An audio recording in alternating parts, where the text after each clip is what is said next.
direct Fredo au micro doit être Canal satisfait, dans Fredo. Formula One. On vient d'écouter votre pilote Charles Leclerc. Il le dit, je suis rarement satisfait quand ça n'est pas une première place, mais là je le suis. Est-ce que vous l'êtes aussi?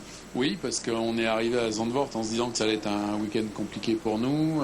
Ça a été une qualif difficile pour différentes raisons. Et je pense qu'aujourd'hui, on a mis à peu près tout dans l'ordre et qu'on a fait ce qui était l'objectif, mais d'extraire le maximum du potentiel qui était peut-être pas la victoire aujourd'hui.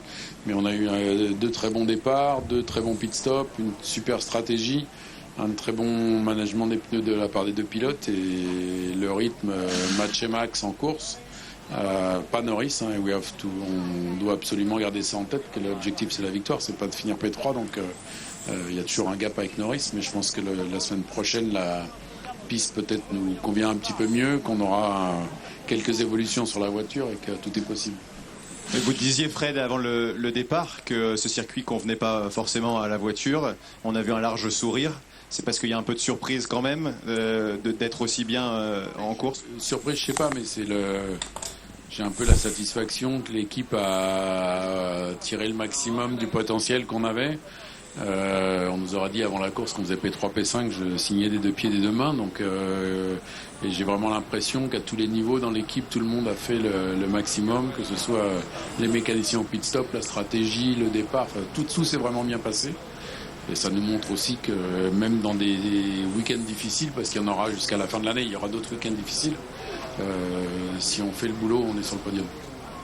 Un petit mot, on vient de voir là vos 2 pilotes qui répondaient aux interviews en train de papoter entre eux. Vous l'avez dit, il y aura des évolutions dès la semaine prochaine devant tout votre public. Qu'est-ce que vous en attendez de ces évolutions?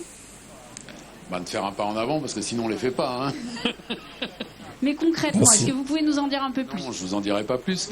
Donc voilà, mais non, mais on est tous dans un processus de développement de la voiture où toutes les 4-5 courses, on essaye d'amener un petit pas en avant, et qu'aujourd'hui c'est tellement serré, on finit à 4 secondes, je crois, de max après 70 tours. 2 secondes et demie.